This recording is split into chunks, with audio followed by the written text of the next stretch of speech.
Hello, everyone. Welcome back to another Quarantine with Brennifry. As always, I'm Tori, and today we're going to be talking about She-Ra and the Princesses of Power. I'm very excited. It's very much a favorite of mine. This week has been insane for me. I'm surprised I'm not dead yet. I am on the committee for a Pride event at one of the schools I work at, and my God, it was a roller coaster of emotions, moving parts, emails. And then it was finals week at a different school I teach at. So then I had to do finals and get all grades in on top of it. So it's a miracle I'm still standing. But I'm here. We did it. So that's been my week. My share of the week, I'm very excited because I'm really obsessed with this right now, is my Black Label hard copy. Here's hard copy. My DC Black Label imprint Harleen book. I'm obsessed. I haven't finished, but I'm obsessed with it right now. So I love this image so much, like the crying face with the broken mask. But the flap comes off. Watch, it's so cool. So you can take the flap off, and it's Harleen holding right. It's so good. I'm so obsessed with it. Is it me or does she kind of look like Buffy? She looks so much like Buffy in this. Yeah. The artist is named Stefan Sajic. I'm assuming it's Sajic because it has the it has the Croatian ch on it.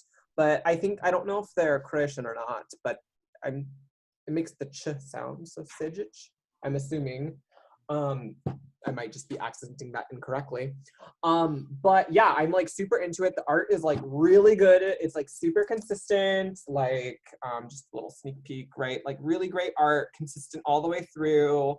I've really been enjoying it. I've had a really hard time. Oh, this is the back cover.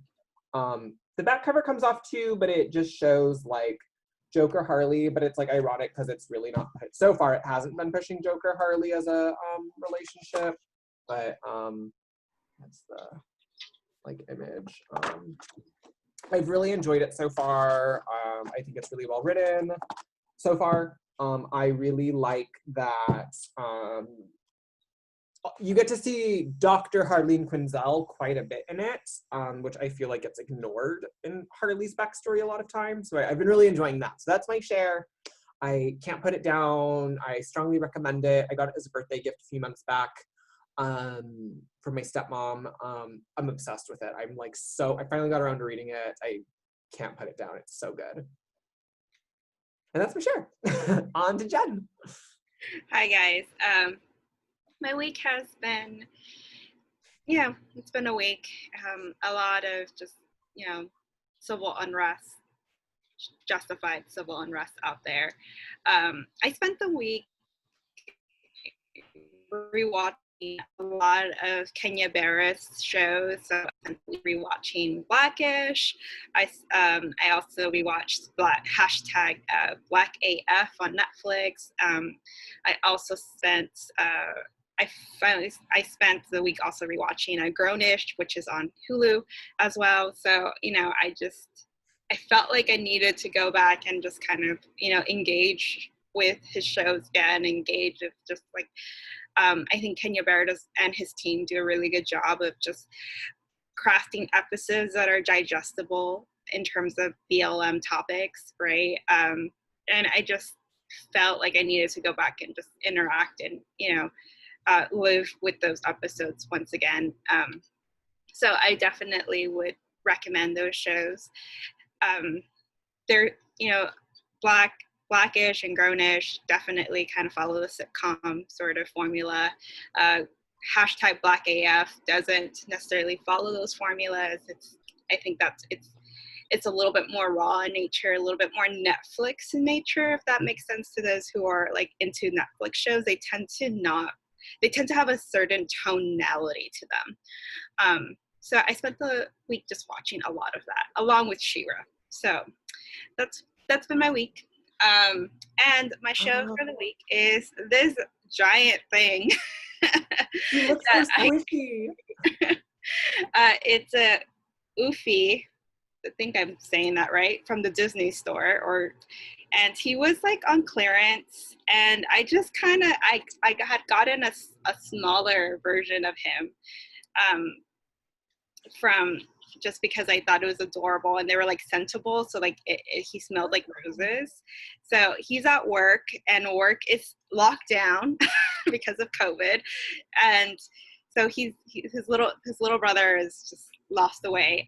But I got him from the Disney store. I just saw him. I thought he was ridiculous, and it was just an impulse buy. But like he's not sensible, but he's super soft and squishable. So I've been using him sort of as a back support. But I don't know. I've sort of fallen in love with the Beast character as of late.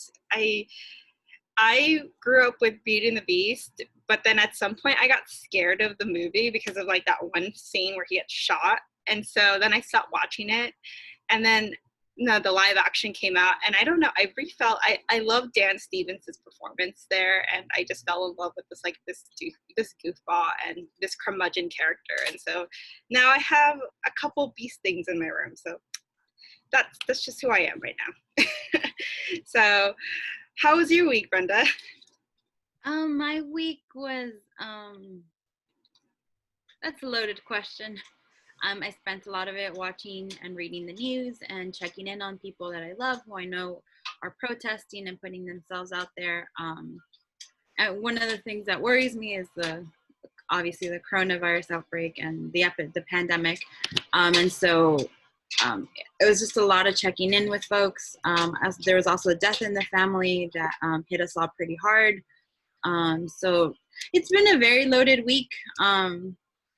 I also celebrated a birthday, and it wasn't it's the middle of the pandemic, like that's the last thing on everybody's mind. So it's been weird. So a lot of it, I've been watching, what was it? Oh my goodness. What's Wrong with Secretary Kim? It's a K-drama that's just light and fluffy and ridiculous to kind of help me cope with the anxiety, and it just kind of helps lull me to sleep at night. So it's been nice. But yeah, that's been my week. My share of the week this week is probably one of my most treasured prints. And it's treasured not necessarily, I love the art, but mostly because it is a fandom that is near and dear to my heart. And it might be something that I should share in a few weeks, but I don't care right now. So it's actually a Hamilton print.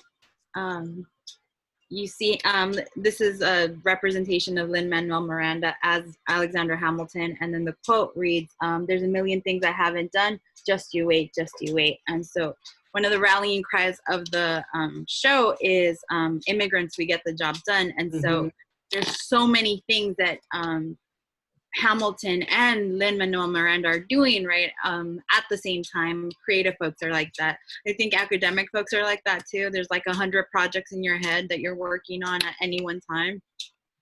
And so the show just really centers on all of the work done by people of color with a cast of people of color that, and I don't know, it's one of my favorite, if not my favorite Broadway show that I know. Okay, to be fair, actually, I haven't seen a lot of them, right? Mostly I interact with musicals through their soundtracks because I don't have all that much access. But Hamilton is just one of those things that is my happy place. And so I thought I'd share that with you guys. Unfortunately, I do not remember the artist's name. I got this at Artist Alley at WonderCon a few years ago. Wow, that feels like ages ago now. Doesn't it? Yeah. The signature, I want to say is Casey Avalos, but I'm not entirely sure. Or Abelos, sorry. But I'm not entirely sure. But I do love this print. It's one of my favorites.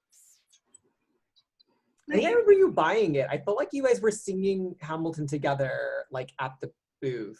So that was a different. Okay. I remember that time because that's the only time I've sung in public with someone. And it was, I was purchasing a Doctor Who charm bracelet that I still have. And one of the playing it. Yeah, it was playing in the little booth, and we just started singing to each other, and it was. Yeah. I don't know. I remembered like shopping and Hamilton and con together, like. Good memory association. To be fair, anytime that I see a Hamilton print, I kind of rush to get it because there's just not a lot, right? It's such a niche thing, and it's whenever you do see fan art, or cosplay at a con, it's rare. And so, I mean, I think it's becoming a little bit more mainstream, but it's not as it wasn't, at least a couple of years ago. Right. I think that's what I kind of missed too this year is WonderCon. I miss getting up and, dressing up in my Harry Potter cosplay because I did not spend $100 on that Ravenclaw robe not to like use it. Right? It's tradition. It's become tradition. I cannot be any other character because I am still trying to pay off that $100 robe. $125 robe. Exactly. Oh, I forgot about that. We should just do an episode where we're all wearing our robes. That'd be fun. I'm gonna wear it next week. Yeah, let's do it next week. Yeah, so I miss cons. I miss obviously, like, I'm a huge shopper, so I miss shopping at cons because you have all the fandom together and all the art together, and it's just a one-stop shop for all, right? And I think that's kind of what everyone's sort of missing in the online community is that I've seen like pop-up art sales happening among like the artists that I follow that usually would have gone to all these conventions, right? But it's not the same, right? I've seen a lot of them just, while they're all within their communities, right? They all know each other as artists. They're all also like niche communities, right, that aren't communicating on a larger basis. And one of the things that like I think WonderCon tried to do this year was, because of COVID and quarantine, they tried to do like an online con instead, where like they listed all the artists that would have come to Artist Alley and like links to the pages, and it just wasn't interactive enough. Like I tried to go through that, but first of all, it was clunky. It was very like text heavy for like something that is visual, right? Because that's what like Artist Alley is. It's just like stacks and rows of visual. Right, you go up and down and something catches your eye, you go over, you talk about it, you ask about the inspiration and what their thoughts, you chit chat, and then you buy 80,000 things from them. Right, and spend like basically a paycheck, right? So like for something that like, and I support the endeavor. Like I actually thought it was a really good way to try to keep the community connected and try to keep folks entertained, right? It was, I think, a miss shot in terms of just like it was so text heavy and link heavy that for an endeavor that's incredibly visual in nature. So I think this continues, right, and probably will continue. Yeah. It gets better, hopefully. Yeah, it hopefully gets better. Yeah, and for those that don't know, WonderCon is in April. So there was like early April, like beginning of April, and it's usually end of March, beginning of April. And there was like no time to like prepare. Like it was like quarantine done, and they're like, it's in 3 days, what do we do? Anime Expo, which is July 4th weekend, is planning to do a full online, and I'm curious to see how that goes in comparison. They've had time to plan it out, and And I think cons are so like known for the mania also that like inspires, right? Like the cosplay mania, the shopping mania, just like famous people. Right, the presentation mania. So the food truck mania, I missed that, right? They sometimes announce like brand new crazy things at cons. Like I remember when I was at Anime Expo, one year they announced the Hunter x Hunter the redo, and everyone was like, "What?" Like they just decided that's where they were announcing it. And I think that's what I missed, right? It's just like that kind of frenzy, even if it was a frenzy, and I came home completely tired. Right. Everything hurts for days. The part at Artist Alley, I mean, I would argue the entire exhibition hall, right? It's such a visual experience, right? Like the two prints behind me, I got at Comic-Con and that one at WonderCon, right? But yeah, or did I order that one? I don't remember. You But bought you I picked the one for remember one up. I'm sorry, Lois one up. Clark and the Yeah. yeah. But I remember with this print in particular, I saw it in the morning. I'm like, I like it, but I don't know if I want to buy it, right? And so I just walked the entire exhibition hall till I found myself back at their booth, and I'm like, you know what? I've been thinking about this print the entire day. I'm taking it with me, right? But it's an experience, right? And I remember talking to the artist in the morning, and we were having like a discussion about this print and how it was a 3-part series, right? And I loved the concept, and I wanted all 3 parts, but he was sold out with the other 2, right? Which I thought was weird, because why would you buy one by itself? But then I ended up buying one by itself, right? So it's entirely weird. But it's not just the visual experience, it's the social interaction, right? You get to know a little bit about the artist, what they're working on, what their focus is, right? Because it's fan art, but every fan art like has a focus, right? So you'll have some people who will focus on like DC superheroes or Marvel superheroes, and others who will focus more on anime characters, right? And others who will do like random stuff like this, right? And crossovers. Yes, and then the crossovers that are brilliant. Like I've seen some Harley and Deadpool fan art that is Yeah. beautiful. And yeah, I have one that's like one of my favorites on my wall. It's in the other room, otherwise I'd show it to you. But it's Superman and Flash getting ready to race, right, for the world's fastest man spiel they had. But then Sonic the Hedgehog is in between them, and he's like getting ready to run, and it just brings me so much joy. Like, I remember that's from the same artist as the Lois and Clark print Brenda has in her background that I also have in my background. Mal Abril, I think is his name. I love it. That's my favorite. He's based out of Pasadena. Yeah, getting his support their art. I've ordered a couple of prints that he no longer had in his like catalog. Like I fell in love with these like child's versions of the Trinity. So cute. Yeah. The one you have at work? Huh? The one you have at work? No, they're like the child versions of the Trinity with their dogs. And so I have them displayed.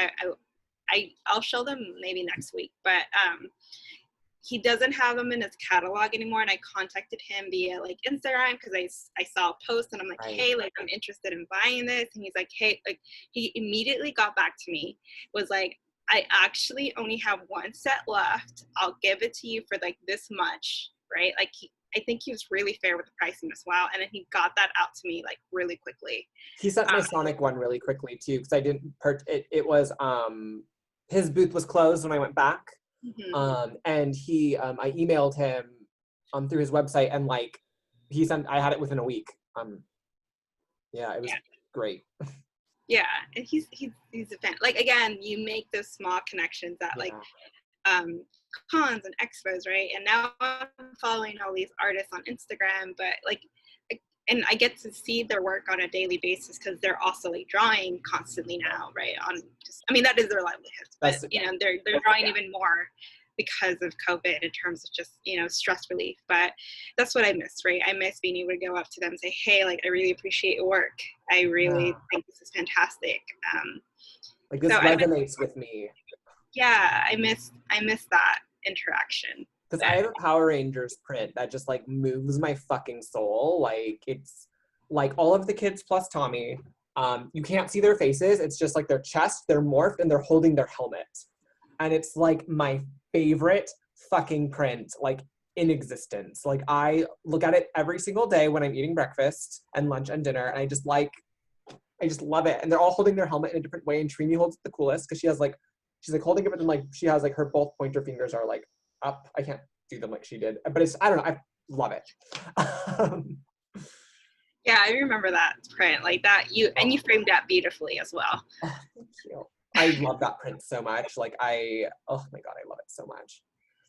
My dream goal, like in a perfect world, because it's never gonna happen, but my dream goal would to have every single OG Power Ranger signed by their character. Is like the dream, but that's never gonna happen. Well, hopefully we get back to that world. This week we wanted to continue our discussion with Pride Comics, right? This is Pride Month. Tori just talked about a little bit about like all the work that he's been doing for his community college in terms of just putting together a Pride Week. Mm-hmm. His video is also available on our YouTube site, so please go watch that. I think most of his panels are there. They're interesting discussions. In terms of what we're trying to do, we're trying to highlight works that we're familiar with or works that we're discovering alongside of this with you guys during this month. And in light of that, our second entry this month is Netflix's She-Ra, Princesses of Power. She-Ra, Princesses of Power recently concluded its run. Its final season just dropped over Netflix, and we wanted to bring that into conversation because, I don't think any of us actually grew up with the original iteration of She-Ra. I think we all kind of came to it very just novice, and, we've all fallen into the She-Ra train at various different points in our lives. I think just depending on our interests, our stress levels.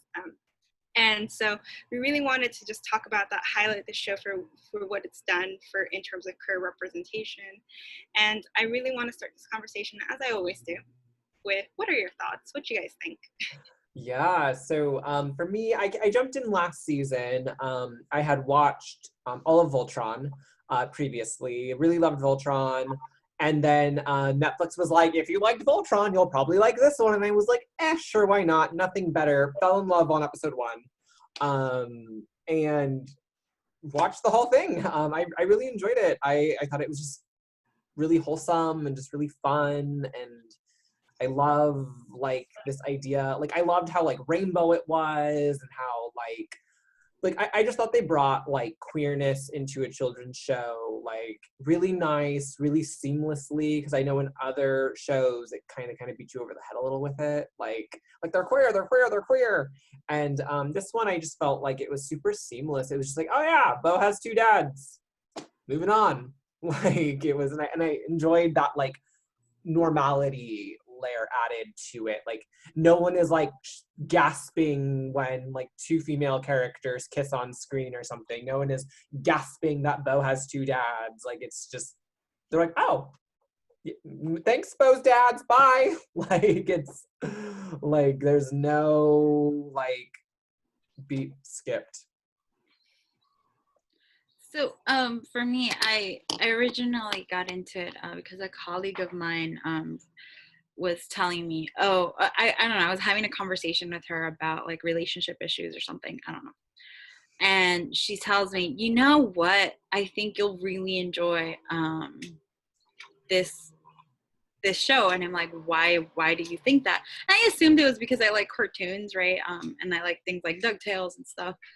And she's like, no, it's really feminist and very strong, and it's just fun, and I think you'll like it. And so I watched it, and she was right. I enjoyed it. But before I even watched it, I think I only even knew of the character through He-Man, right, and Same. Skeletor. And so I knew she existed. I didn't realize she had her own show. I kind of just assumed it was the cartoon version of Hercules and Xena, which is, I know, weird association to make, but that's the association I made. And I was more familiar with the Skeletor and He-Man fan art that I see on Tumblr, and that will show up on Facebook occasionally. But this one was so light and so happy. And I think, like you, Tori, one of the things that struck me was just how all these things that we think of as progressive, right? And they're transgressive because they outside of the norm. Mm-hmm. How normalized it was in the series, and how it wasn't such a big deal, right? It was, yeah, you have 2 dads, moving on. That's not the plot. That's not the focus either. It's just a matter of fact, right? I love that. I love that it was a conversation that was okay, you know what? We're evolved enough to move past this. So let's move on past this. And so I enjoy that. The other thing that struck me was the voice acting. when I was struck by the voice acting, mostly because of Junior's voice. Sorry, the actor who plays Junior on Blackish, right? He's probably one of my favorite characters on the show because he's so ridiculous, and I love the tension between him and Dre, right? They're always having some kind of like they're kind of butting heads because they're similar but very different, right? I think Dre kind of resents the fact that Junior had such a privileged existence, even though he gave him the privileged existence. So that's a really interesting relationship for me to watch. But hearing his voice on Shiro was really striking. I don't know. I think I just enjoy his voice. I think that was one of the things that really drew me into the series initially. No, I also think, you know, one of the things that drew me is like Junior's voice from Blackish. I think he always decenters me from like the experience of watching She-Ra, because I just imagine him as Junior from Blackish, and I'm like, what are you doing here, Junior? I love his crop top too, and it just like every time he says Glimmer's name, I don't know, I'm just chuckling. Glimmer!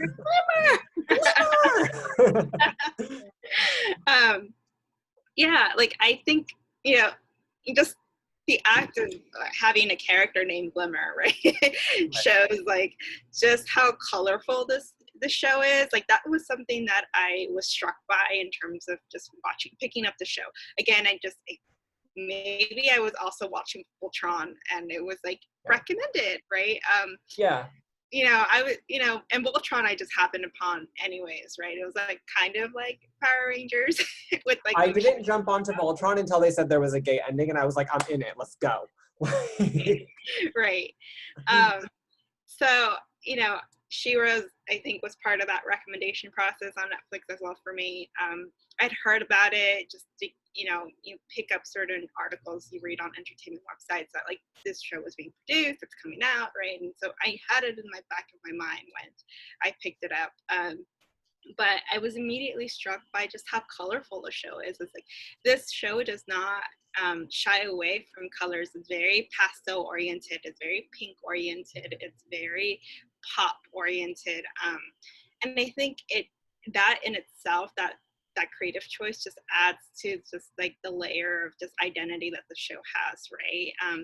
It's trying to like it's all about friendship and hope and just like doing good against evil, right? Saving the planet, like the heart of the planet needs to be healed, right? Like right. It's, I think, keeping a lot in line with like what the original show was a little bit about, right? So I do kind of remember the original show, but I remember stumbling upon it on like Ion Television Channel 30 at like 1:30 in the morning or 2 o'clock in the morning, and I was like way older. I was probably coming off of like Criminal Minds. You're like, what's this little baby stuff? Right, and I was just like so confused by the show. I'm like, this is so 80s in nature. It's like kind of bad. On the real though, The dialogue is so stilted. On the real though, 80s programming is a trip and a half, right? Like I think about the 90s, and I really enjoy our programming from the 90s. I think we grew up really lucky to have the kind of children's programming that we had.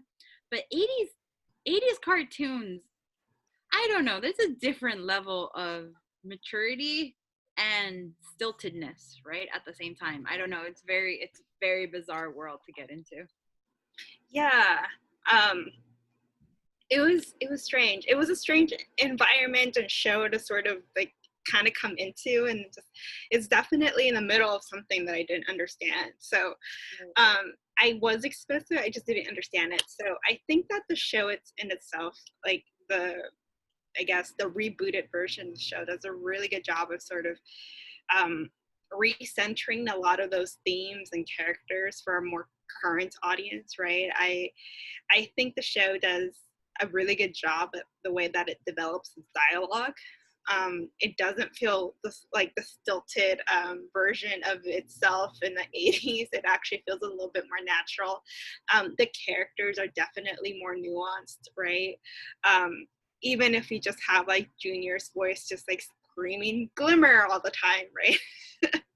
Wait, but what I love about Bo though is he always has like stomach midriff, and when they went to outer space, he still had stomach midriff built in his special spacesuit, and I was laughing so hard, like it was like a space helmet, but for his midriff. Like, And we should talk a little bit about like the styling of the characters on the show, because I think like it's not all one palette or one wardrobe, right, for every single character.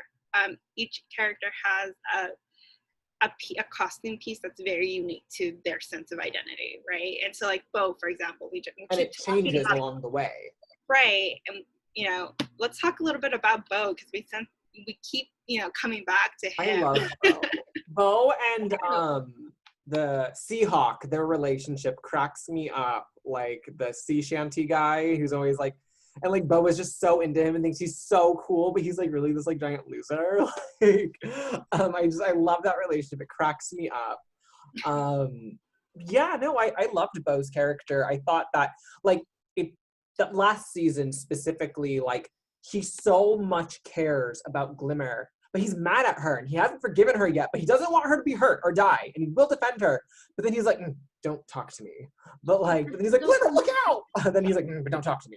And it's so consistent with his character throughout the series, yeah. right? That relationship that he and Glimmer have, right? Whatever it is, he's gonna be there for her, and he's gonna stand next to her and help her. Even if he's mad at her. Agree, and they continuously butt heads, right? But they're still friends at the end of it. The thing that really I think strikes me with that relationship is how often they butt heads, though, and how often they disagree, but they're still working together, right? And so I think if we're talking about our fiction and how it's a model, and particularly with this show, it's supposed to be a children's program, right? How it's showing kids and adults, really, because we're all adults and we're all watching it, right? What a friendship should look like, right? That you can still have disagreements, you just need to be willing to engage and have a dialogue, but ultimately still support each other, right? And whatever it is, once you have that dialogue, you have to come up with something that to move forward, right? So like an action plan, and that action plan consistently means supporting each other, whatever decision they end up deciding.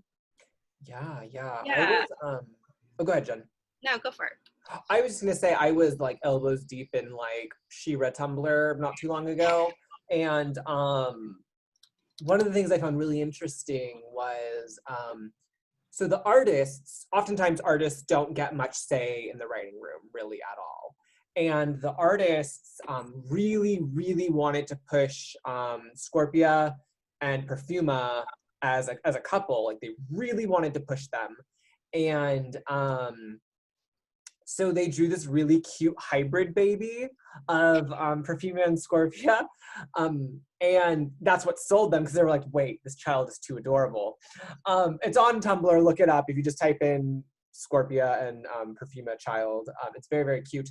The other thing I wanted to talk about, though, is that the artists confirmed that they weren't allowed, so She-Ra, Princesses of Power, as much as they wanted to, Netflix was kind of like, we don't know, and didn't really allow them to have fully realized trans characters. So they based characters that they could physically off of drew them as trans women or trans men to kind of, so Perfuma is one of they drew her in the image and likeness of a trans woman to try to bring that awareness and support, even though they weren't allowed to write that narrative for her. And another one was so in the original She-Ra, they're called, I think, the Star Sisters, and there's like 3 sisters, but they're the Star siblings in the last season of the reboot. And the oldest one is their older brother, and the artist confirmed that that character is, even though it wasn't said on the show, was canonically trans. They made him male, specifically a trans male, and that statement as an Easter egg to people who saw the original, and that was kind of their way of getting, air quote, around the rules of kind of being told no to trans characters, which I thought was really fun trivia and just good to know. I'm really curious to go back and watch it again with Perfuma as a trans woman in mind. I think that would add a really nice layer. Yeah, that's interesting. I didn't know that. I think that opens up another conversation, right? Where Mhm. how much liberty the creators actually have with a show, Right. right? Especially when you're going up against a network that is, I mean, networks are typically conservative, right? And they want to Mhm. protect or censor artists, and artists are probably the most progressive sector of our society. So moving us forward toward that. So it's interesting to have that discussion, because I was listening, well, as you all know, I've been listening to the Scrubs podcast, and that's one of the things that consistently shows up in their discussions is how often they had to fight for scenes that they wanted on the show, right? And whereas we think of like Hollywood and our media sector as this typically liberal space, it really isn't, Right. right? And it is its own convoluted mess of creators demanding one thing and networks negotiating with them to say, oh, this is what we're going to allow. We're not going to allow this, but we'll let you do that, right? And so it becomes this negotiation that very slowly and Yes. methodically, but mostly really slowly and frustratingly slowly, moves us and inches us forward to something a little bit more And representative. that's what happened with She-Ra season 1. At first, the queer community was kind of like, "You're baiting us. Like, we don't know what you're doing with Adora and Katra, but like this is bait. Like, we're not gonna bite." And then we come to find out after it's all wrapped up, and the artists are spilling all the tea that the reason they went with this bright rainbow color palette, they told the network, Netflix, that they were doing it to keep in line with the original She-Ra's like Technicolor rainbow neon girl power. But they were like, no, we like extra hard pushed rainbows to show the queer community we were supporting. And they said that they weren't allowed to really go a queer route in season 1. And then like season 2, it still wasn't super allowed, but they started to get a huge following. And then by season 3, they were like, screw it. Like, our fan base is too big. You can't cancel us without like people yelling at you and writing you letters. So we're going to do it and you can't stop us. Here we go. And here we are.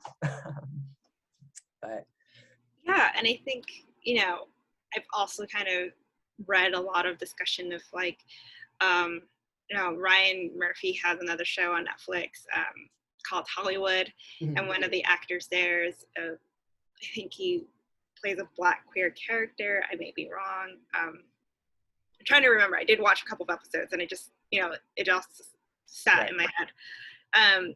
But I remember I just recently just saw an article that talked about how like when the Black actor got involved, he sat down with Ryan Murphy and was like, so am I going to see people like me across the table in terms of the writing room? Am I going to see that on set? Right? Because I don't like and the fact that we're still, at this point in our society where, an actor has to kind of demand for that scope of diversity to see themselves across the table or in the room is problematic, right?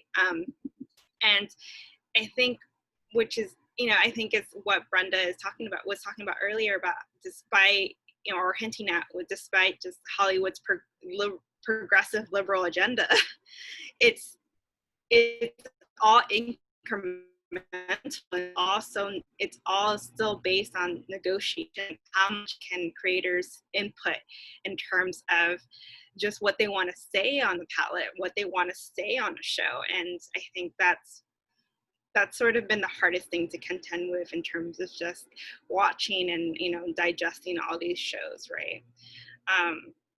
And with She-Ra, I think you see a lot of just how much more comfortable they got with just their stories as the seasons progressed, and just how much more they kept pushing as like they gained more followers, right? And you definitely, like, I think season 1 is like very kind of, it's very cut and pasted, very just following within the lines of like, this is a children's action show, right?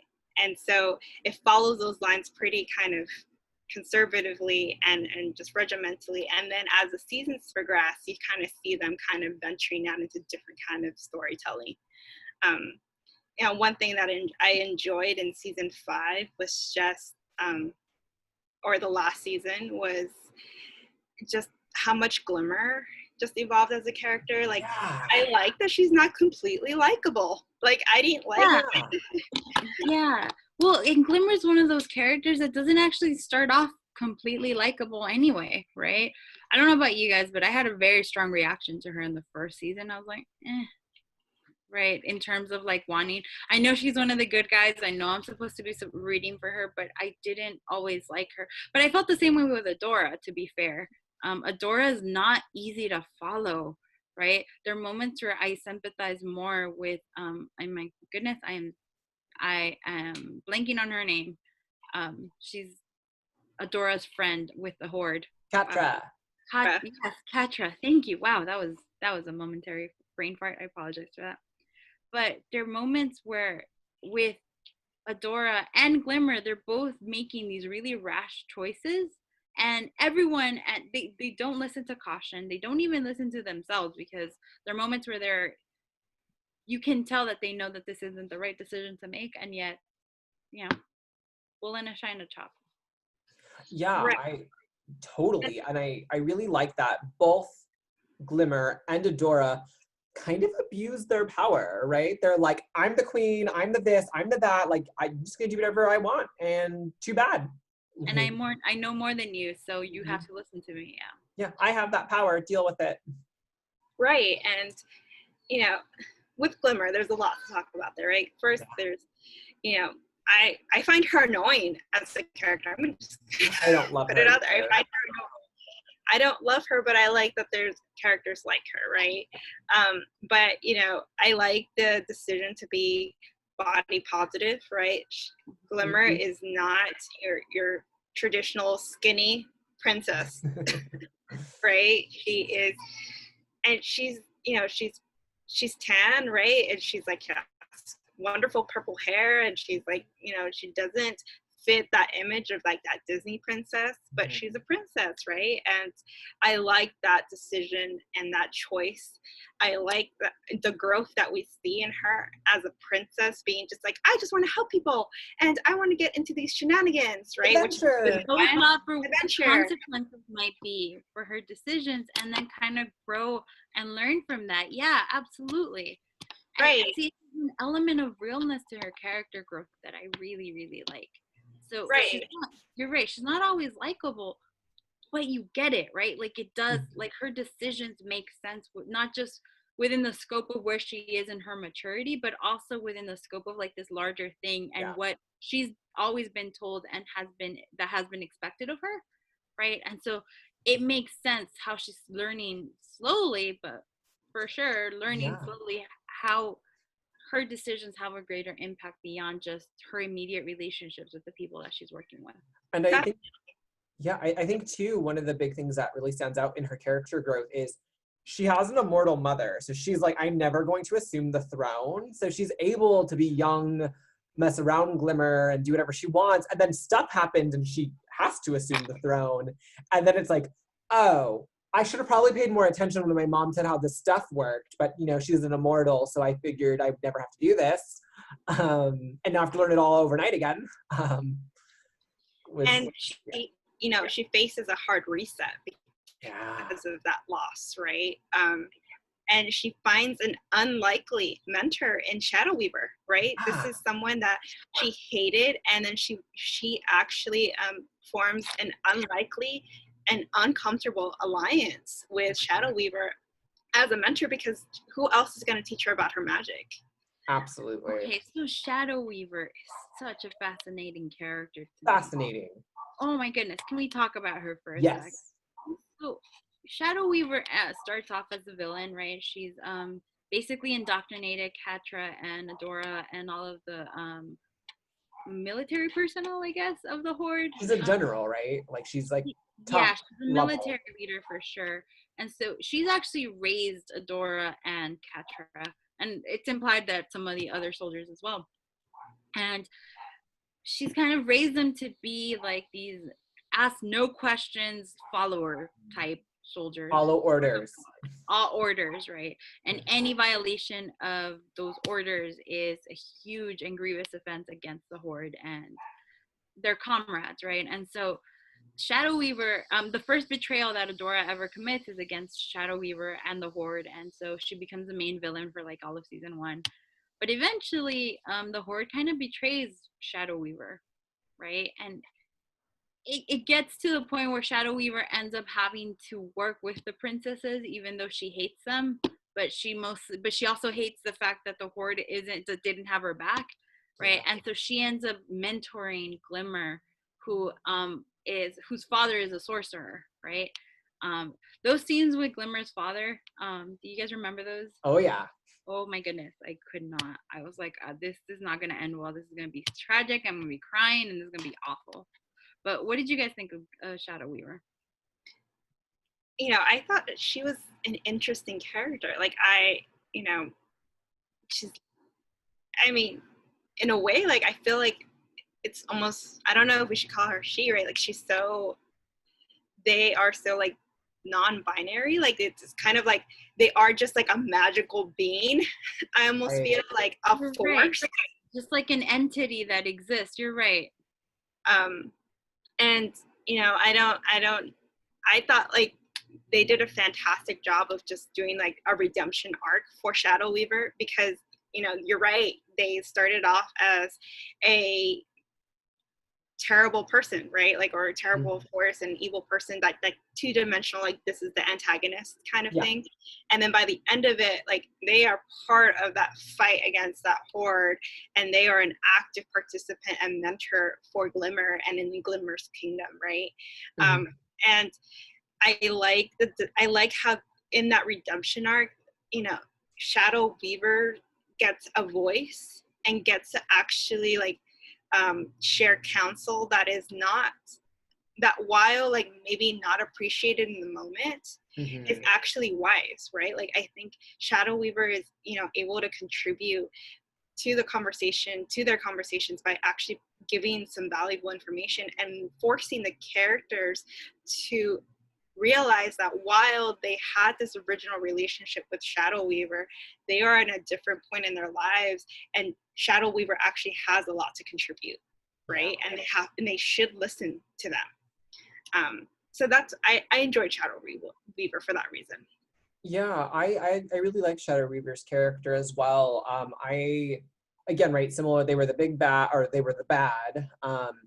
But I liked like their motivations for being bad that we got as the character developed, right? Like they just wanted power. They wanted to tap into limitless power, and like there wasn't really malice behind, and even as Shadow Weaver flips sides and stuff, like there isn't really malice there. They want power. Like they really want power is what it comes down to, is like they want power. They want all of it.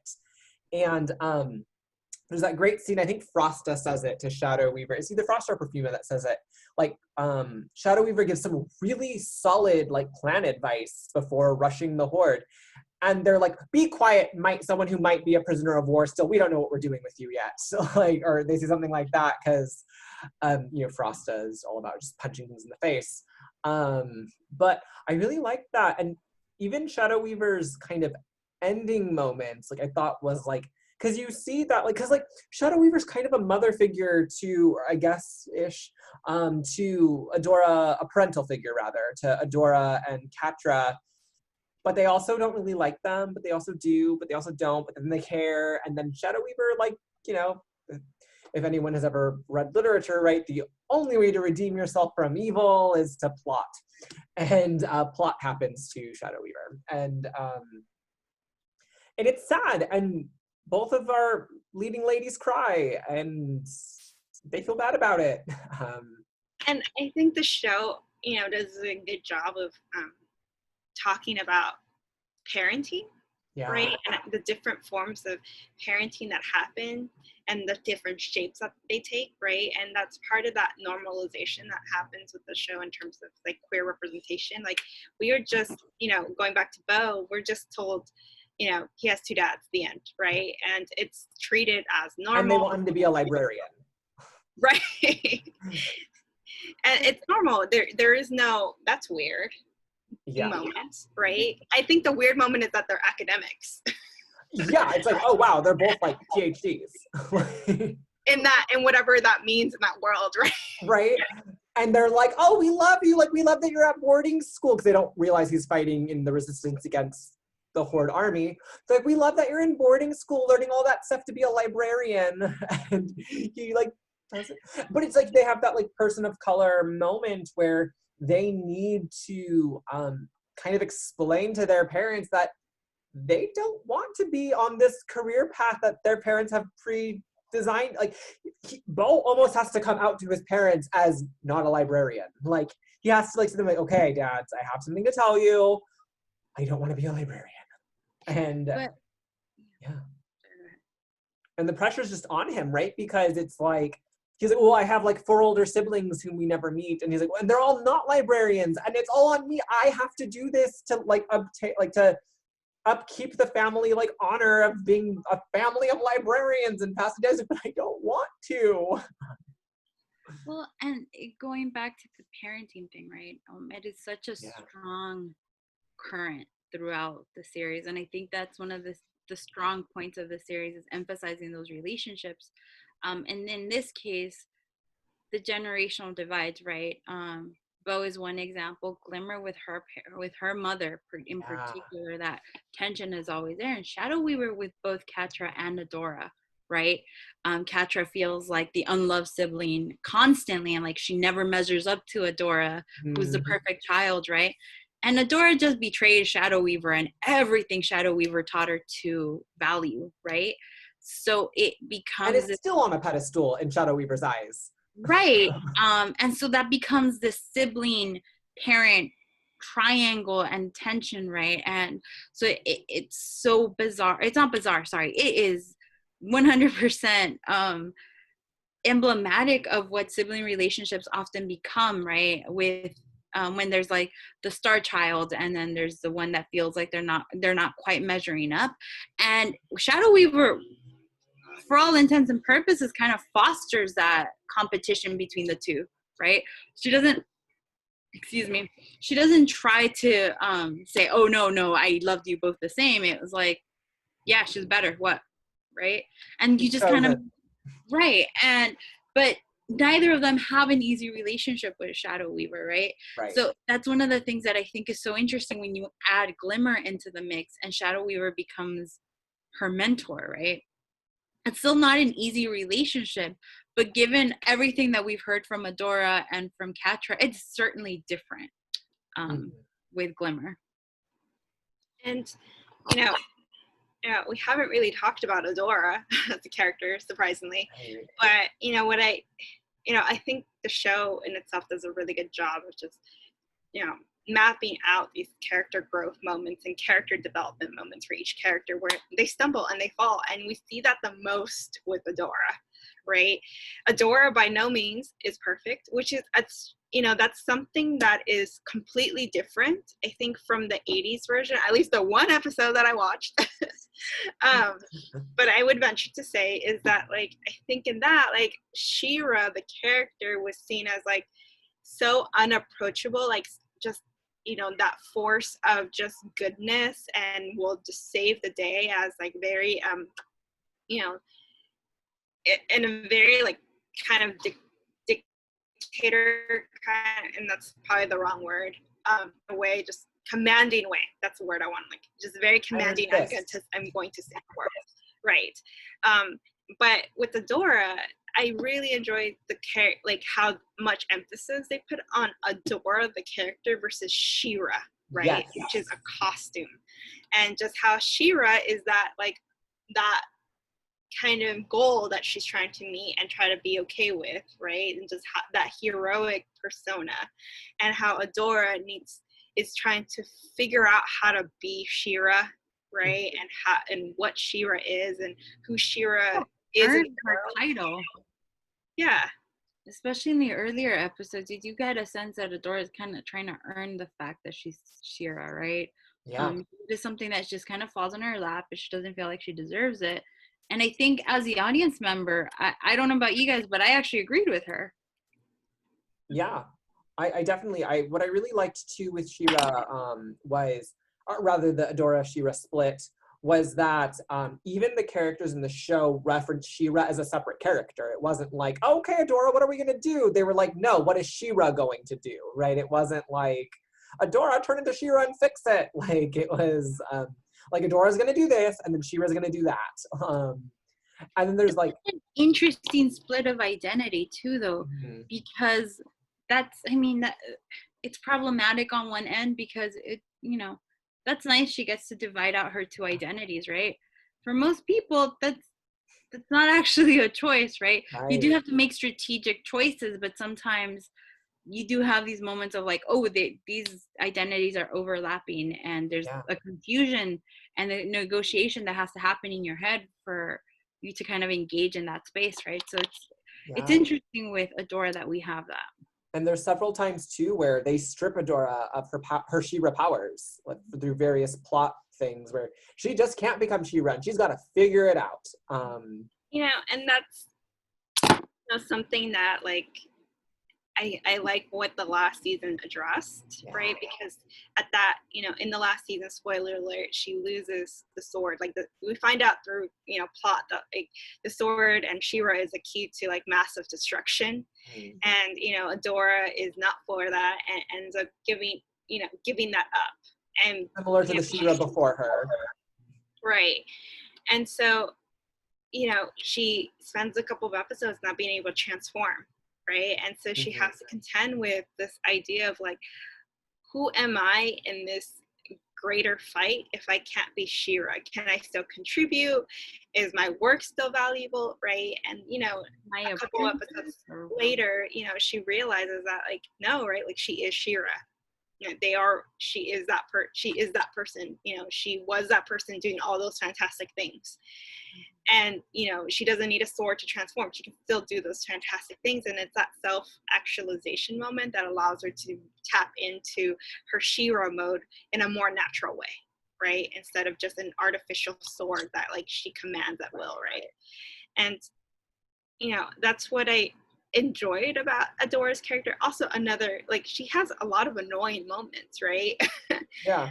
And I enjoyed that, like, she didn't know it all, and like Brenda said, like, you know, half the time is half the time is like her and us kind of contending with like, do you deserve this? Probably not, but you're in this now, right? And what do you do with this? And Adora questions it. She's like, why did I find this? Was it by chance? Like, she's like, I just found it in freaking woods, like one day, my sword, and now I'm She-Ra. I think that's actually one of the things that when you have a conversation about superheroes, that's one of the questions that we have to ask, right? Did Peter Parker deserve his powers? Does it matter? He got bit, right? And that's kind of how the thing, I mean, the whole, with great power comes great responsibility, right? And I think that's largely the commentary that we are supposed to take away from with these stories about superheroes, right? It's these people who just have powers and they have to make the choice to help, right? Think about the consequences and think about who might get hurt or how they can help, but ultimately make the right choice, right? And so that's really that fine line between heroes and villains, right? And I think with She-Ra, you see a lot of that. But with her, the thing that I appreciate is that you see that struggle to learn, to understand not just her power, but herself, and to eventually come to a more self-realized and self-actualized version of what She-Ra should be and what She-Ra should be fighting for. Yeah, I totally agree. I think that so one thing that I really liked about She-Ra, right, in comparison to other magical girls, which is a kind of subsection I really enjoy, there's that like distinct separation between them, right? Between duty, honor, identity, do I deserve it? Do I not deserve it? Because those are questions that, you know, things like Sailor Moon don't touch on. It's just like, you are Sailor Moon, get used to it. Like, you are the same person in and out, like, get used to it. And I think it's very fascinating that characters within She-Ra comment on it, right? They say things like, oh, Adora wishes she had that She-Ra hair, you know, when she's not transformed, or, oh, they wish she was, you know, had that She-Ra height, like tall-wise and things like that, right? Like, which I think is really fascinating because a lot of magical girl stuff, like, no one's asking, like, telling Cardcaptor Sakura that she's different in and out of like Cardcaptor mode, right? Because she doesn't even really transform. She just releases her ki. Well, Madison would be like, that costume's not cute enough. I could have done right. it. She's like, I'm recording this, so you need to wear something I designed for you. But see, it actually reminds me a lot of the identity split that happens in Yu-Gi-Oh, right? Yeah, You have yeah. Yugi, and what was his counterpart's name? Yami. Thank you. And so you have this very distinct line and divide, right? Yeah. Yugi's a dork and he's a tiny little kid who you can probably push around and he won't push back. And Yeah, then you could throw his blue eye or his Exodia card over the edge of the boat, and he's like, "Yeah, don't throw my cards, Kai, but that's not nice." Or Weevil, "That's not nice." Like, I would have throat punched him and thrown him overboard to go get my freaking cards. okay, maybe violence, no. Weevil deserved it. I get what you're saying, yeah. But the same thing with Adora and She-Ra, right? And so I think it's really interesting. Whereas with our discussions with Sailor Moon, right, you just are what you are, right? You have to accept your responsibility as a hero, as the main character, and the protagonist of the show, and all the responsibility is going to be on you, right?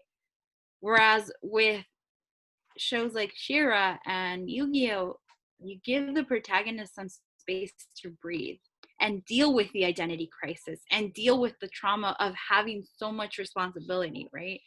At such a young age. And I think that's a really interesting area of children's programming that we've kind of ventured into, right? Where we're acknowledging the fact that these chosen children are expected to do so much, and at times way too much. So we have to make that divide so that they have space within the show to breathe, process, and discuss, right? And I think that's really important and really fascinating given our current media. Right. And, I wrote a paper on this with Ms. Marvel and, Monstrous in terms of just like minority chosen ones, right? And chosen children already have a lot of responsibility, right? They have to carry a nation, they have to carry a world, they have to, fulfill a prophecy. And then, however, I think the expectations change and are doubled when we involve minority children, right, in these roles, because as minority children, they already have a lot of societal and generational and familial expectations they have to contend with, right? And so on top of that, what does it mean to be a minority? Like, what does it mean to be a minority chosen one, right? When you have now, okay, so you have to contend with your race, your ethnicity, your identity, your gender identity, and your familial expectations and obligations, and societal obligations and expectations, and generational, and age and peer group expectations. And now you have to save the world on top of that, right? What does that mean, and how are you supposed to be a leader when the world doesn't see you as one, or doesn't give you a space to be one? And that brings up so many other questions, especially in a society where we're saying, oh, self-care is important. That's great, but I don't have the time or space to self-care. So how do you deal with that psychological burden, right? And so I think shows like She-Ra and Yu-Gi-Oh really make an attempt to give that space to these children. But the reality is very much like Miss Marvel, right? That's funny that I just said that, the reality like Miss Marvel. But it's, at least in terms of the expectations placed on her, right, and children of color in particular, that space isn't always afforded, and it's not always feasible, unjustly so, right? And it's not fair. And that's one of the things that I do think, at least seeing it in this media, is important. But I think recognizing that within our own day-to-day lives and how we interact with our children, right? Well, not our children, because I don't have any, but like children in general, right? And how this media is produced to try at least to start to address that. I do think that that's important, that we see it in shows like She-Ra and fantasy is such an interesting genre in itself, and for a long time, it's informed a lot, I feel like, by medieval conventions which are Anglo-Saxon in origin. And it's really interesting to see how much the medium has evolved and the genre has evolved. But what does that mean to have a person, of color in fantasy, right? Do the same rules in fantasy apply to them when, those rules are Anglo-Saxon or Norman, right? Right. Well, and that's the thing, like Western ideals of people are very much centered on the stoic individual, right? All the burdens on me, it's one thing. And if you look at stories produced by communities of color, it's more centered on the community, right? And that is one of the things that I think Shira tries to do, is kind of venture more into, yeah, Shira's the hero, but like Shira and Adora are nothing without the group around them supporting them, right? Because Shira cannot defeat the Horde by herself. She does need the princesses to kind of help her. And so that's really interesting, the conversation that you're seeing, and an interesting cultural exchange that you're seeing between the white stoic individual and this more communal effort. Yeah, I don't think kind it's of like that always done multivitamin. well, though. Kind of, right, but You need the you kind of get a little bit of everything, but not everything that you want. And you need everything else to be healthy too. Like you need to eat your vegetables too. Like right, the multivitamin. Like she helps a lot. But right. So she just kind of supplements things, right? yeah, like she helps a lot. But eat your veggies and your fruits. That's interesting, Jen, that you bring up fantasy, because that's even a conversation with children's narratives, right? Does fantasy have a space? If you're gonna say that that children's literature is supposed to be didactic in nature, then what is the role of fantasy in that, right? And a lot of critics say, oh, it's escapism, right? And well, everybody needs escapism, right? Why would you not give that to children? Yeah. Right? When we also have to contend with the reality of figuring out the world as they're growing up, right? And that's one of the things that children's programming is meant to do. It's not just educational. It should be educational, but it should be escapist as well. And I think too with children's literature, it's often so like white dominated that rather, and when I say white dominant, I mean experience wise, like being 4th, 5th, 6th generation American or whatever nation. But they forget about like immigrant experiences. I mean, and I think children's programming and children's literature both are very conservative, right? In terms of, oh, you know what, let's censor that. Children are not ready to see a queer relationship. They're not ready to see this or that, right? And so the genre itself becomes a form of censoring and limiting what you expose children to, right? Instead of normalizing it the way that Shira does, right? You have to realize children are going to live in this world and they're going to be exposed to gay relationships. Instead of looking at it as something weird and out of this world, it's important to have shows like Shira where it isn't even a point of fact, it just is. And you just have to accept it and move on, right? And like, I remember growing up, like my mom sitting my brother and I down and talking to us about PTSD and what a refugee is, because my grandfather was a refugee and has my grandfather's a Holocaust survivor. It's just severe PTSD to this day still. Like he will disappear for days at a time hiding because he just gets triggered. And my mom had to have that conversation with my brother and I, and there was no children's literature or children's anything on how do you explain being like coming from a country that is war torn, that if you did not leave you would die, and then trying to readjust and start over in America. Like and then what that does to your children and your children's children, and just like the kind of dark cloud that hangs over, refugee families' lives. Like I absolutely felt a dark cloud over my life, and I'm second generation on my mom's side. Like and I definitely felt the effects of World War II to this day from my grandfather. And I wasn't even born. And, to kind of tie all of that in, you kind of have that discussion a little bit with Katra's character, right? Yes. Refugee, she's anthropomorphic, right? She has like cat ears, and like she feels by a lot of, she is a little ambiguous in terms of identity, right? And then she feels very inferior to Adora, the ancient one child, right? Mm-hmm. And so, I thought that what they did with Katja's character was so interesting because, like, for a long time, for a lot of episodes, like, she is just so petulant. Like, she's just trying to figure herself out. She doesn't understand why Adora does the things she does. She doesn't understand why she's not being heard in the war room, right? She has to really be manipulative and sly in order to get her voice heard, in order to get a position of power. She has to turn everyone against Shadow Weaver to be heard. And everything she has to do is very survival mode, right? Because yes. even just breathing is difficult, right? Because it's the whole idea of she's not taken seriously because of all these other things, right? Whereas when Adora would walk into the room, Shadow Weaver would part seas to listen to her, right? Mm-hmm. And Catra isn't afforded that same privilege.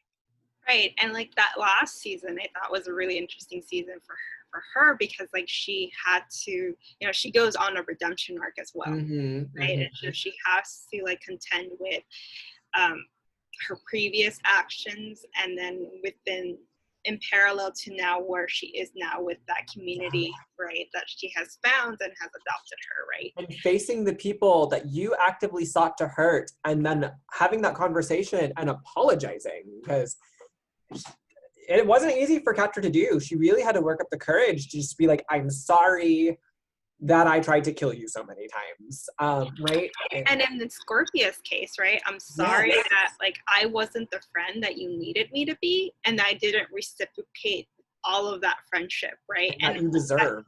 That you deserved. And with Tekna, it was like, I'm sorry that I didn't understand who you were or what you needed as a person, and that I placed my expectations on you, and expected you to follow that.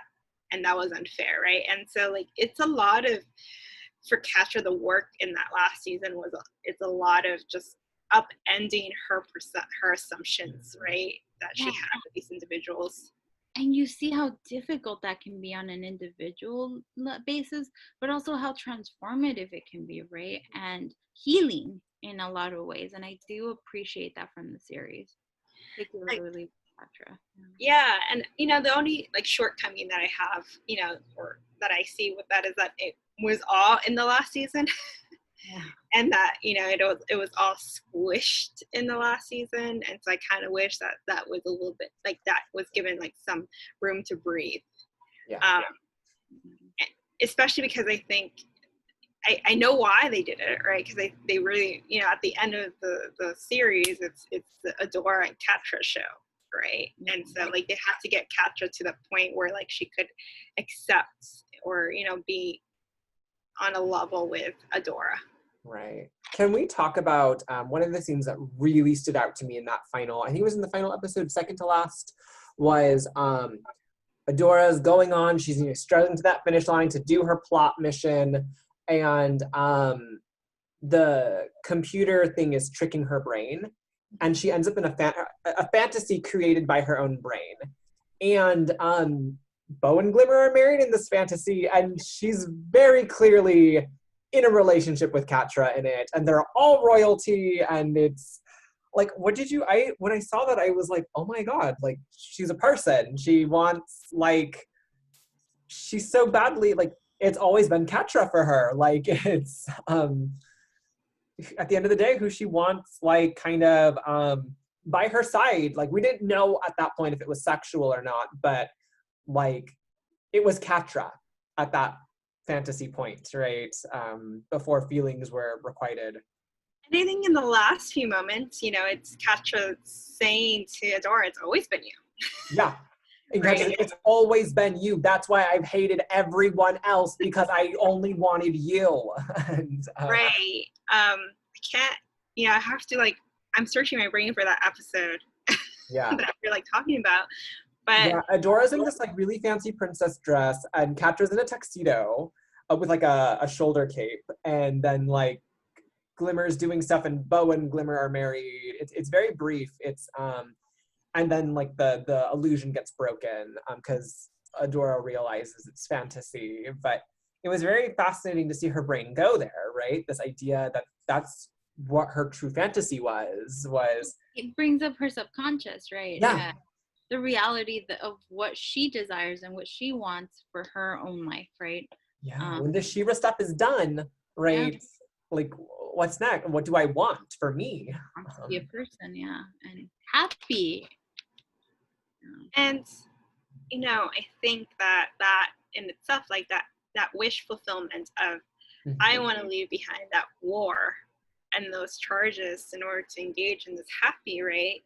One, the happy is like, I want to be with Katja, and that's normalized, right? It's just, it is what it is. There is no discussion about that. But it's also how the show spends a lot of time in battle mode, right? And it doesn't leave a lot. I don't think Adora has a really good idea what future is, because I think none of them do. Right, they just see the immediate. Yeah, right? Like, I don't want the horde, beat the horde. Yeah, I don't want the horde to destroy. And that speaks to revolution, right? Yeah. We don't know what it looks like in the aftermath. And then when you're in the middle of it, you get so consumed by what the violence, what the immediate future is, right? I grew up listening to stories about the war in El Salvador, right?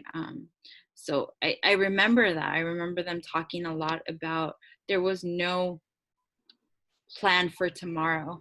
The plan is survive today, right? And then we'll figure it out tomorrow. And you see a lot of that, especially in the early seasons with when they're planning, right? When the horde is planning their attacks, when the princesses are planning survival, and even with and you see, and that's one of the things that I really liked about the first few episodes, is you see the ramification for villages, right? Entire groups of people who are not fighting, they're just caught in the middle, and they are the people who end up paying the biggest price, right? And I thought that was well done. I remember thinking, wow, this is not a children's show. This is a lot deeper and darker than that, right? And then I realized, well, I heard these stories when I was a kid, so maybe it is a children's show. I don't know. I was very confused. But, I think, the fact that for Adora and these, this is her happy, right? And that's the bliss that she's going for. It just, I think, is a moment of just like, and the creators and the writers saying, like, happy can look whatever it needs to look like. And that happy, like the scenery, they were back in Glimmer's room, right? They were having super best friend sleepover day or whatever it was, and they were clearly getting ready for some type of ball or coronation or something special.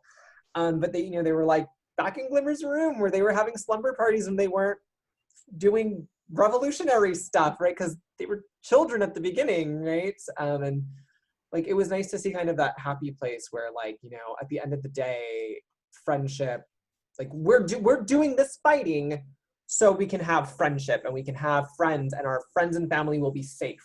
And I think that's that's a mantra of the show, right? Like, the show is so friendship based, right? Yeah. We are a community that support each other. We are friendship based, and in a lot of ways, I think the show harkens a lot to the shows that we grew up with, in the 90s with, right? As children, it's very, we need to be a community in order to invoke change, in order to fight the evil that is in front of us, right? We cannot do this alone. We need to do this together. It's for the greater good, and that greater good is your community. I think that's what. And there's that beautiful scene. Oh, sorry, go ahead. You cut out for a second. Oh, I didn't mean to cut you off. You cut out for me for a second, and I was like, oh, my turn to talk. Then it sped back up, and I was like, oh no. Are you good? I'm good. Okay, cool. I just want to make sure I'm not steamrolling you. But there's that scene that I just loved where Scorpia is possessed and she's messing everybody up because, like, she's got some, like, super strong powers. And I think it's Shadow Weaver is, like, yelling at Perfuma, and Shadow Weaver's like, take her out. You have to eliminate the threat, protect everyone. And Perfuma is like, no, she's my friend. I believe in love. I believe in my friends. I can get through to her. And I loved that scene so much because it just really drove that home. Like, we can talk this out. Like, and Shadow Weaver's like, eliminate the threat.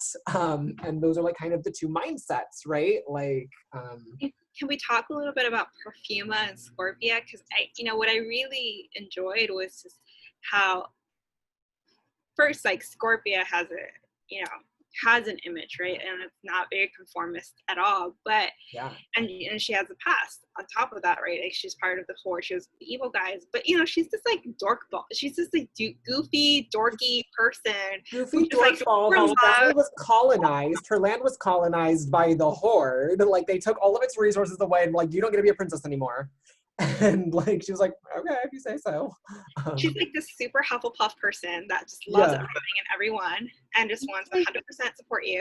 Do you guys remember that one scene where she's I think it was like there's it was when the time was after they exploded, like they opened the portal and they were going through like all this weirdness, and Scorpia looks at Adora because Adora is back with the Horde and she's like, something's not right here. And Scorpia's like, I don't like you, right? Everyone's telling Adora how wonderful she is, how great she is. And Scorpia's just like, I don't like you. I don't know what it is about your stupid poofy hair that draws attention to your massive forehead or what like, she's just honest, right? And honest to a fault, probably. Yeah. But I really like that in an environment where everyone is fawning over Adora, Scorpia's like, nah, bro, I don't see it. I don't know. I really like that. I don't know why. Yeah. No. I mean, that's part of what, like, Scorpia's charm. And what I really enjoyed and admired was Perfuma was like, can we, like, give her a chance? Like, everyone was ready to cross Scorpia out of, not give her a chance. And Perfuma is just one of the first people to be like, can we give her a chance? And she's incredibly accepting of Scorpia and all that she is and just who she is, right? Mm-hmm. And I think that was another moment of how the show just promotes acceptance, right? And how that that's important to demonstrate to children. And I think, Tori, you had like this like rabbit hole with Scorpia and Perfuma to talk about. Yeah, like I thought she was a great character. I really enjoyed her. I think she, like, for me, right, it kind of ties into, like, Horikoshi did this, and I know Lucasfilm did this, where there's this theme of, like, your parents don't identify your character in terms of, good, bad, anything in between, right? Like, she's coming from the Horde, but she's such a good person, right? Like, it doesn't matter that she was indoctrinated into this dark badness. Like, she actually is like, she's like, really, should we be fighting? Like, I don't know, but orders are orders. But she's like a good person. Yeah, she's definitely a good person, and I like that about her. And I like that scene where she's like afraid to sing, and Perfuma's like, go sing, and then she's like really good. And like, one of my favorite scenes with Scorpia is it's in the last season 5, 6.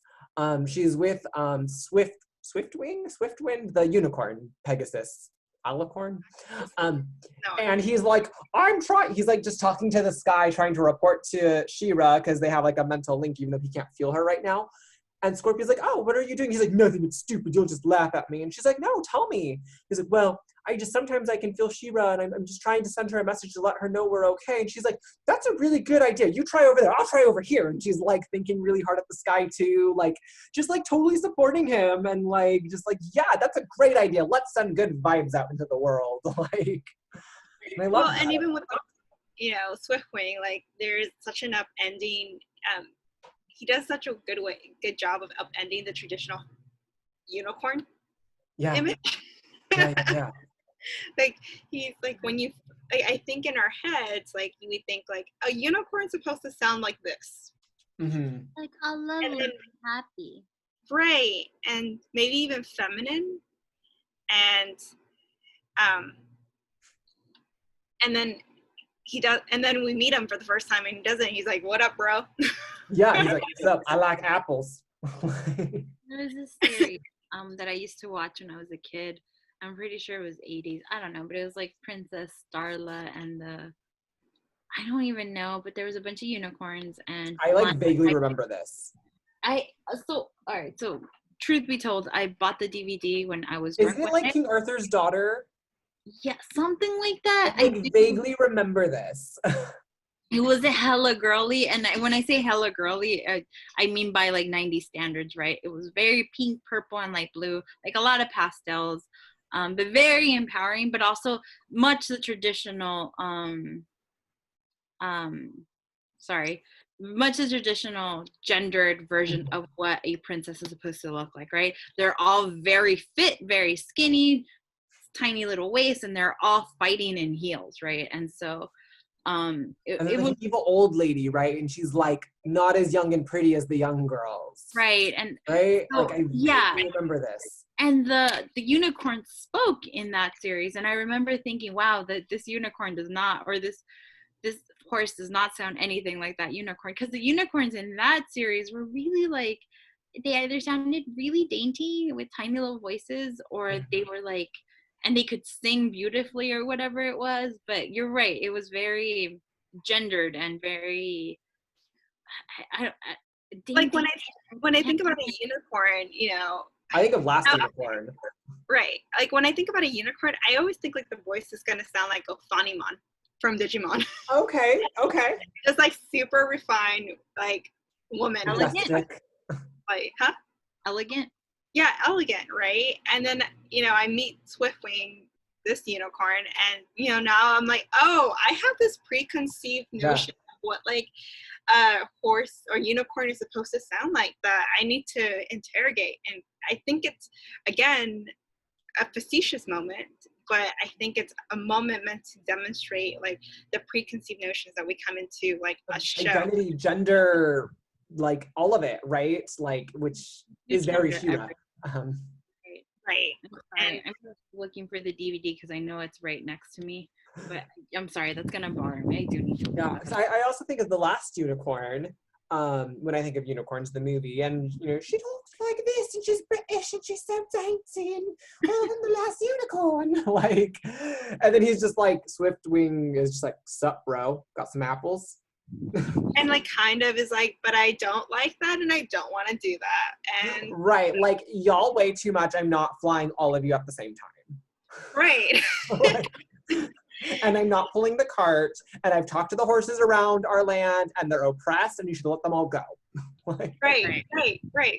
So social justice unicorn, right? Yeah. So it was called Princess Guinevere and the Jewel Riders, which yes, gives you an indication of how yeah, she was awesome. I did really enjoy the show. But you're right, like all the magical creatures that show, like I think there was a flying tiger in there somewhere. And so, but everything, when I think about like a magical creature, I always think about that show, and it was very, very gendered. Right. And a lot of fantasy shows tend to be very gendered. I you know, I don't know why this is popping up. I think it's because we're talking about like Guinevere and the show, but like I'm thinking about something like the Winx Club, how like they're all like these skinny like girls and like very revealing fairy costumes, or very like glamorized fairy costumes, and you know they all have boyfriends and they all have like little like cute little animal pets, and how they are at, you know, they kind of perpetuate like a certain, you know, like a certain narrative by virtue of just being you know, by virtue of having boyfriends and having these outfits and stuff, and the transformation magical scenes, right? Very in line with like maybe the transformation scenes of like Sailor Moon, right? Just like elongated and glamorized, right? And Shira's different, right? Shira tries to not fall into those same lines of dialogue, right? And same lines of narrative that we've been exposed to. And in that, you know, like how do we feel about like Adora and Catra's relationship? Like I think we talk around it a lot, and Yeah. we talked about them as individuals, but how do we feel like that relationship was touched upon, brought together? I wanted more. I liked that they were endgame. I loved that a queer kiss saved everything. But I also wanted more. I wanted more like solidity in it. Like I almost wish it had ended with like a wedding or something. Like I wanted Yeah. like just for it to be solidified, right? Like it was like, oh, they kissed, but like I was really happy in seeing the complexity of the yes. relationship throughout the series. I really enjoyed that. But like I wanted a longer stretch of a happy ending, Mhm. right? Not just like the last few. I wanted it to be, Right. I guess maybe not domestic bliss, because I don't know that that's the appropriate word choice, Yeah. but I some wanted like a sense 10 years later epilogue or something that was like yeah, like but 30 not like seconds. Harry Potter epilogue, a good epilogue, Right. Like right? just like a, 10 years later they're married and they have a fucking kid or something. I don't know. Maybe like a movie, right? Like A Netflix is great about movie. movies. Let's shoot a movie. Yeah, Yeah. where they're just happy and fighting Filing over who taxes. I takes, don't know. yeah, fighting over who has to take out the trash, like really mundane, boring things, but just enjoy Yeah. the joy of being toger. Yeah. And the kids be like, ugh, Mom, we don't want to hear your dumb She-Ra stories anymore. They're not even that cool. I agree. Like, I think that, the same, I think it falls in line with just, I think that Katra's redemption arc was shortchanged. I wanted more length and breadth to Katra's redemption arc. I think because that was so short, we got so short of a ending with Adora and Katra, right? And so I also felt like we needed more of earning time with that couple. Like, I like that was the ending, and I like that they were together and they kind of understood each other on these understood each other, just past, present, future, right? But I wanted more. I think they needed more time to kind of earn each other in the new roles that they have, right? Because I think what the show has done is, like, they were together at the beginning, and then they got separated, and then they reunite at the end. But in that time where they were separated and were at odds with one another, they became different people, right? By sheer experiences. And so while they still have vestiges of what they love about each other within them, they both have a past, and they've both had experiences with each other that I think need to be discussed and kind of need to be I want to see it explored, like in a movie, even if it's just an extra episode, right? Like I want to see that, because it's like, okay, cool, now you're with Adora, you still tried to kill us a whole bunch, like that doesn't excuse it, like just because Adora has your back now. Like I want to see her redeem herself more as a wife, as a fellow citizen of the kingdom now, right? Because like we know she's in it to win it with Adora, but there's more than just Adora, right? Like Adora has a family now, right? Like, and how are you going to treat those in-laws? Like, right. And how does Katra fit into all of that, right? And in that new life, what is her role in that community, in that life? And I think the show does a really good job of like individual character development, right? But the show didn't necessarily pursue any or interrogate any relationships. So it's interesting that we end on a relationship, and there is just no variation of that beyond the ending, right? That given the show's track record and of really developing characters well, right? I'm interested in seeing, like, again, like you guys said, like a movie, an epilogue episode where they get to really develop those relationships in the style in which they developed individual characters. So, if Bo and Glimmer are endgame as well as Katra and Adora, like, what do those two relationships look like? That's something that I think the show misstepped in, right? Was not developing those relationships. And while we love the show, I think. And I think it did work for, it did some work for the queer community. Like, as all shows and all pieces of work, like, the work is ongoing, right? And it's not a complete and show in the way in the work that it's done. And it broke a glass ceiling that was there, and on to the next glass ceiling. By no means is it perfect, right? I think it's much like all of our fiction, it's one step closer to something that's a little bit more actualized, a little bit more, and it's self-aware, right? It also knew what it had to contend with, but it also was very aware of the message it was trying to push. Well, not push, but expose and say, hey, this stuff is fine. Like, she's a strong, powerful girl. There's no reason to fear that. Oh, she's also gay. That's also not something to fear, right? And so a lot of that I'm very happy with. Like, in that context, I'm very happy with the show. But I do want more, right? This is one step in a world where we have media that is so very much one color, one gender, one experience, right? I want more of these experiences added to our canon because I think we deserve it. Agree. And I think that's a work of all fiction, right? Realizing that we need more and pushing for more. Yes, absolutely.